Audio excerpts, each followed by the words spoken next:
Hey guys, it's me, Lucretia, and thank you for tuning in to another episode of Candid Conversations.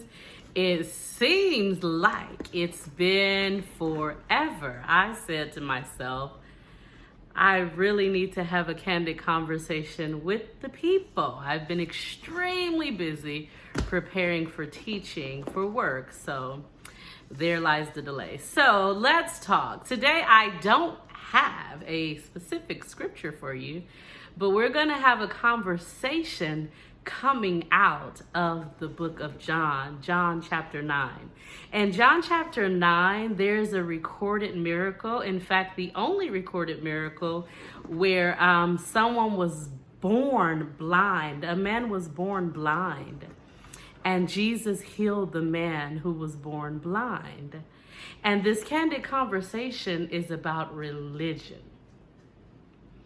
Religion seeks to control, it seeks to manipulate, it seeks to nitpick, it seeks to condemn. So we have the story of Jesus encountering the man who was born blind. I recommend you go read the story because it's fabulous. So he encountered the man who was born blind, and his disciples said, well, Jesus, who sinned, him or his parents, that he was born blind? So the disciples automatically assumed that either something happened with this young man or something happened with his parents, and he was born blind. And Jesus said, neither. This is so that the power of God can be shown. So Jesus heals this man in the book of John chapter 9. Remember, go back and read it. And after he heals the man, then this man encounters the religious people. The religious people. Those are the know-it-alls. The spiritual giants who think that they know everything and therefore they have something to prove, and they want to put you in a box that they've created by themselves. So they encountered the guy, and they were like, weren't you the one who was born blind? And he was like, yes, I was born blind. And they were like, how? He said, I don't know. All I know is he touched my eyes. I was blind and now I could see. That wasn't enough for them. So they saw this miracle.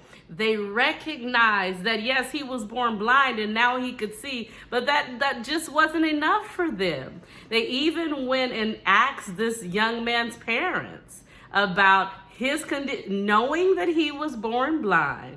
They still wanted to verify it from his parents. And then they came back to the man and they basically harassed him again. And he's like, I don't know. He must be a prophet. I don't know. All I know is I was blind and now I can see.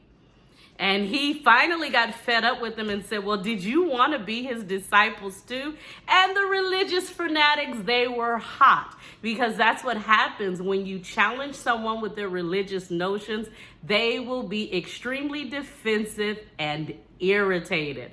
So the man was finally thrown. He was out of the temple. He was ostracized from the temple because the religious men just did not want to believe that Jesus was who he said he was. And so they were trying to go around everything to prove a point that he was not who he said he was. So this is a warning against a religious spirit. If there's always nitpicking going on, if there's control, if there's manipulation, if there's someone trying to back you in the corner to get you to do what they need you to do, or think the way that they want you to think, or even if there's lots of rules and regulations and parameters, and sometimes it starts out as one rule, but when religion enters a religious spirit, then it begins to say, well, maybe we'll add 5,000 rules. And if you break one, then you begin to feel this whole cycle of condemnation. And nobody moves forward when we feel condemned. So the book of John, chapter 9, is an amazing story about Jesus healing a man who was blind from birth. In fact, it's the only recorded story where he actually healed someone who was born with that condition. Can you imagine being blind from birth? So he had no point of reference. If you've never been able to see, then you have no point of reference. And actually, I would say that people with a religious spirit are actually the ones who are blind, except for its spiritual blindness. We don't want to operate in blindness because Jesus says that he's the light of the world. So there's no reason for us to operate in spiritual blindness. And there's also no reason for us to try to control people using religion.